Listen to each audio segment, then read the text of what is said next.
দিশা নামের একটি মেয়ে 5 ভাই এবং 5 ভাবির সাথে বাস করত।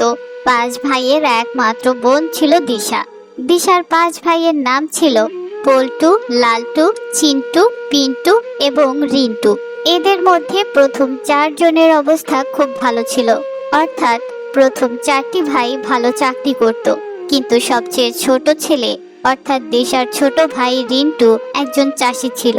সে তার নিজের জমিতে চাষের কাজ করত। দিশা একমাত্র বোন হওয়ায় সকলের তাকে ভালোবাসার কথা ছিল, কিন্তু তাদের পরিবারে এর বিপরীতটাই হয়ে থাকত। একদিন দিশা তার বড় ভাই পল্টুকে বলে, বড়দা, আমার তো উচ্চ মাধ্যমিকের রেজাল্ট বেরিয়ে গেছে, আমি অনেক ভালো নাম্বারও পেয়েছি। এখন তো আমাকে কলেজে ভর্তি হতে হবে।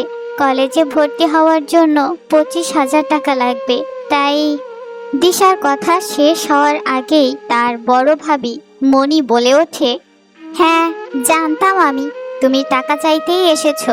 দেখো দিশা, তোমার তো বোঝা দরকার আমি এখন প্রেগনেন্ট। 2 দিন পর আমাদের বাচ্চা কাচ্চা হবে।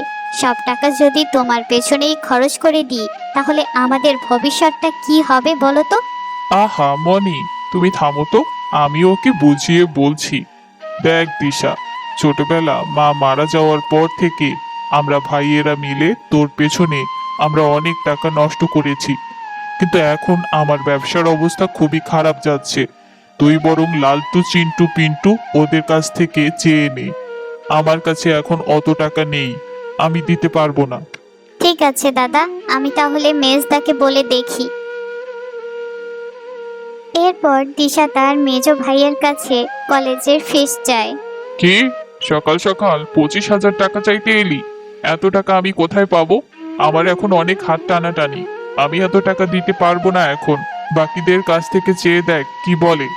হ্যাঁ সেটাই তো, আগে যখন তোমার ভাইয়ের ঘর সংসার ছিল না, তখন তোমাকে অনেক দেখেছে। এখন তো আমাদের আলাদা একটা সংসার হয়েছে, 2টো বাচ্চা আছে, কত খরচ বলো তো। আর এমনিতেও এত পড়াশোনা করে কি হবে বলো তো? বাড়ির কাজ করো, তার থেকে কাজের বুয়াকে যে টাকা দেয়া হয় ওটা তোমার হাতে দিলে তবুও তোমার হাত খরচাটা বেরিয়ে যাবে। তাছাড়া তুমি যা পড়েছো, অনেক পড়েছো। তোমার ভাইয়েরা তোমার জন্য যা করেছে অনেক করেছে বাবা। দিশা এই কথা শুনে ওখান থেকে চলে যায়।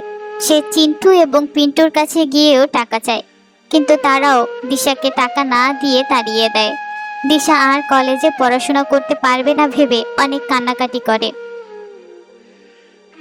হে আল্লাহ, মা বাবা আমাকে রেখে কেন চলে গেছে? আমাকে নিয়ে সবার কত অসুবিধা হচ্ছে, কেউ আমাকে সহ্য করতে পারছে না। আমার কপাল এত খারাপ কেন? 5 ভাইয়ের একমাত্র বোন হয়েও আমাকে কেউ একটুও ভালোবাসে না। তখন সেখানে ছোট ভাই রিন্টু ও ছোট ভাবি কবিতা আসে।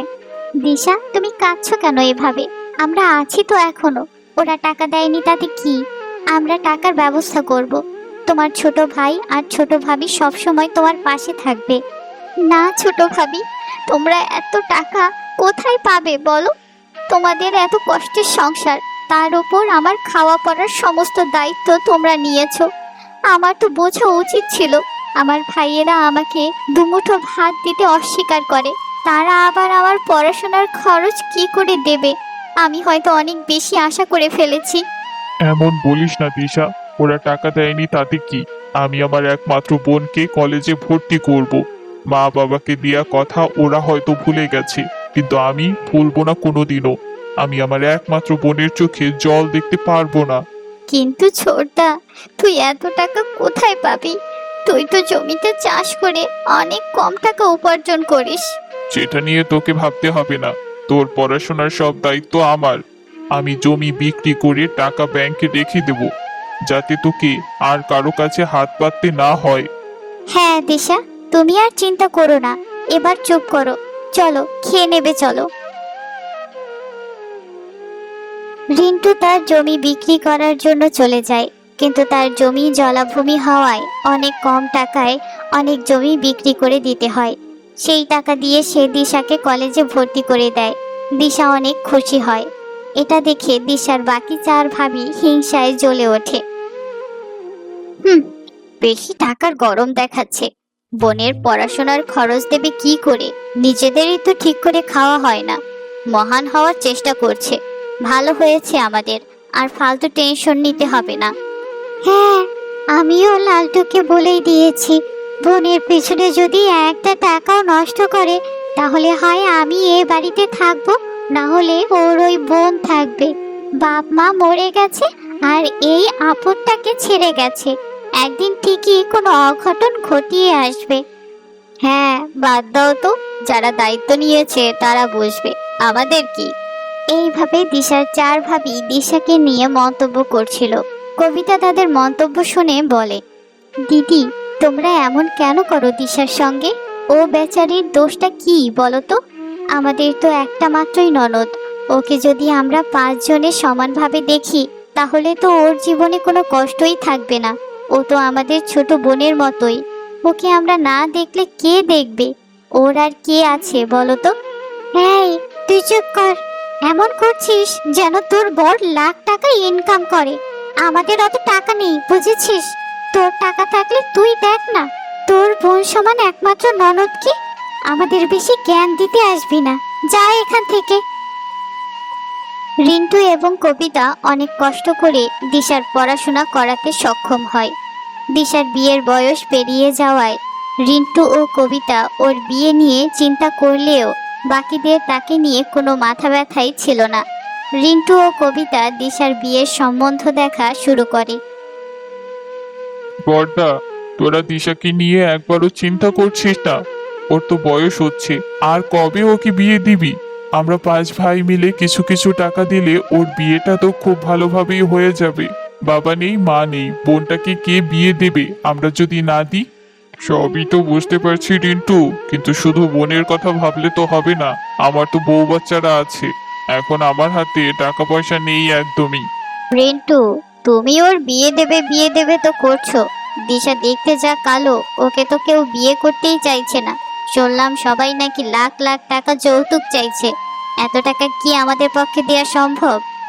বড় ভাবি, আমি সেটাই বলছি, পাঁচ ভাই যদি ভাগাভাগি করে টাকা দিই তাহলে তো সমস্যা হবে না।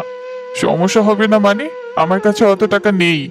আমি 10,000 টাকার বেশি দিতেই পারবো না ওর বিয়ের জন্য। ব্যাস, এই আমি বলে দিলাম। আমিও তো এখন টাকা দিতে পারবো না, তোরা খরচ কর, আমি পরে তোদের দিয়ে দেব। তোরা সবাই এমন বললে কি করে হবে? আমার জমি জায়গা তো সব বিক্রি করে ফেলেছি, তাও তো আমি জমি বিক্রি করে কিছু দিলাম। তোরা অল্প কিছু দিলেই হয়ে যেত। যতই হোক, দিশা তো তোদেরও বোন হয় নাকি, তাও আবার একমাত্র বোন আমাদের। শোনো রিন্টু, আমরা এখন কেউ টাকা দিতে পারবো না। তোমার আদরের বোনকে কিভাবে বিয়ে দেবে বুঝে নাও। আমি বলেছিলাম কালো মেয়েকে পড়িয়ে কোনো লাভ হবে না। এতদিনে ওর পেছনে এত টাকা নষ্ট না করে ওর বিয়ের জন্য টাকাগুলো জমাতে পারতে। ছাড়ো তো, ফালতু টেনশন নিয়ে লাভ নেই। আমার তো মনে হচ্ছে আমাদের একমাত্র ননদের কপালে বিয়েই লেখা নেই। ও হয়তো সারা জীবন এভাবেই আমাদের জ্বালাবে। দিশা ঘরের ভেতর বসে বসে তাদের সকল কথা শুনছিল। সে মনে মনে অনেক কষ্ট পায়। হে উপরওয়ালা, তুমি আমাকে তুলে নাও। আমি সবার কাছে বোঝা হয়ে গেছি। আমি মরে যেতে চাই। আমার কপালে তুমি কেন এত কষ্ট লিখেছো? দিশা, তুমি আবার কান্নাকাটি করছো? আমরা আছি তো, তোমার ছোটদা সব ঠিক করে দেবে। দেখো তুমি। হ্যাঁ বোন, আমি তোর বিয়ে দেব। আমি অনেক কষ্ট করে পরিশ্রম করে টাকা জমাবো।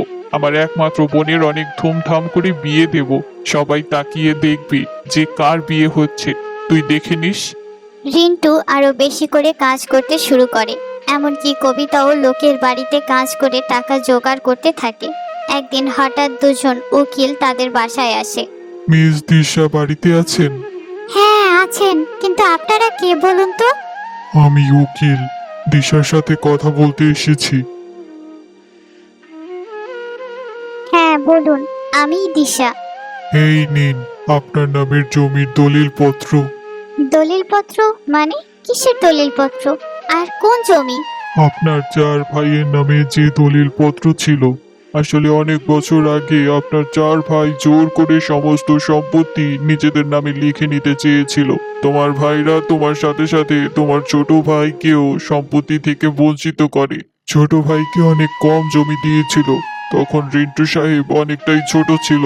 তোমার মা চালাকি করে লিখে দিয়ে গিয়েছিল যে তোমার 25 বছর হয়ে যাওয়ার পর তোমার 4 ভাইয়ের সমস্ত সম্পত্তি তোমার নামে ট্রান্সফার হয়ে যাবে।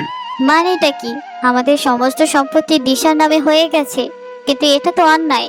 ও তো এই বাড়ির মেয়ে, ও সব পাবে আর ছেলেরা কিছু পাবে না কেন? আমি তো জানি না। আপনার শাশুড়ি মা ভালো কিছুই ভেবে হয়তো করে গেছেন। শুধু তাই নয়, দিশার নামে তার মা 10 লাখ টাকার একটা পলিসি করে গেছেন। 15 বছরে 30 লাখ টাকা হয়ে গেছে সেটা। এই নাও দিশা, তোমার সমস্ত ডকুমেন্টস গুলো বুঝে নাও। হে বাবা, এসব কি হচ্ছে? সবকিছু বুড়িটা তার একমাত্র মেয়ের নামে করে দিয়ে গেল। মা যা করেছেন ঠিক করেছেন, কারণ মা তোমাদের সবাইকে ভালো করেই জানতো যে তোমরা ভবিষ্যতে দিশাকে দেখবে না। আর সত্যি তাই হলো। আমি খুব খুশি, দিশার জন্য আমি খুব খুশি। বাড়ির সবাই এই কথা জানার পর সবার মাথায় আগুন জ্বলে যায়। সবাই দিশার কাছ থেকে সম্পত্তি নেয়ার জন্য চক্রান্ত করতে থাকে। দিশাকে নানানভাবে বোঝাতে শুরু করে, তার সঙ্গে সবাই অনেক ভালো ব্যবহার করে, কিন্তু দিশা কারো কোনো কথাই পাত্তা দেয় না।